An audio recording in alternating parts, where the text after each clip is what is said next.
Binibigyan kayo ng pagkakataon na magsalita at magpahayag ng inyong hindi pagsang-ayon.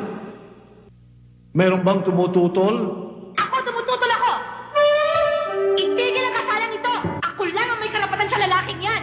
Kaya tumututol ako! Tumututol siya! Delvin, sino yung babae niyan? Siya si Georgia. Siya ang Akong kasintahan ni Delphine at nangako siya sa akin na pakakasalan niya ako. Pagkakasalan siya! Georgia, huminahon ka. Isa ka pa! Kapal mo!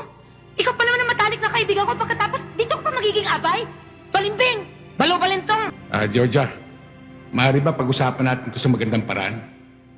Anong magandang paraan? Ha? Georgia, hindi ko naman siya gustong pakasalan eh. Pinilit niya lang ako eh. Anong pinilit? Hindi ba? Sandali lang, Georgia. Pinilit niya lang ako. Ang totoo niyan, talagang ikaw lang ang mahal ko eh. Hoy, huwag mo na ako binubola, ha? Ako mahal mo pero ibang babae pinakakasalan mo. Anak, magulos dili ka. Huminahon ka sana. Excuse me lang ho, Father. Kung pwede lang ho sana, umurong lang ho kayo ng konti. Kung ayaw niyo maghalong balat sa tinalupad. Awatin niyo. Tulisan yan eh. Anak, dadaan ka muna sa ibabaw ng aking bangkay bago maghanap ang gusto mong mangyari. Ganon!